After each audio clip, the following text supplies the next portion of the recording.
আদব আছে। অজু অবস্থায় দোয়া করবেন, কেবলামুখী হয়ে পারলে দোয়া করবেন, দোয়ার আগে ইস্তেগফার করবেন, তাইলে দোয়া কবুল হওয়ার পসিবিলিটি হাই, সম্ভাবনা কম না বেশি? সুযোগ হলে দোয়ার সময় হাত তুলে দোয়া করবেন। হাত তুলে দোয়া করা সুন্নাহ, ঠিক কিনা?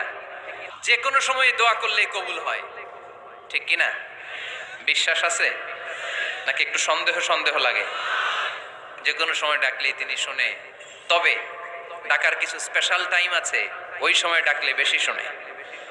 সুবহানাল্লাহ কোন? এর মধ্যে একটা টাইম হচ্ছে ওয়াক্তা সাহার, সাহারির সময়, তাহাজ্জুদের সালাদের সময়। তাহাজ্জুদ পড়েন তো আপনারা? আওয়াজ নাই, এবার ধরা খাইছে। হুজুর ফজরই পড়তে পারি না, তাহাজ্জুদ কেমনে পড়বো? মাঝে মাঝে ট্রাই করবেন। এই যে সামনে রমজান আসতেছে না, রমজানে সাহারি খাওয়ার সময় ট্রাই করবেন। দোয়া কবুল করবে কে?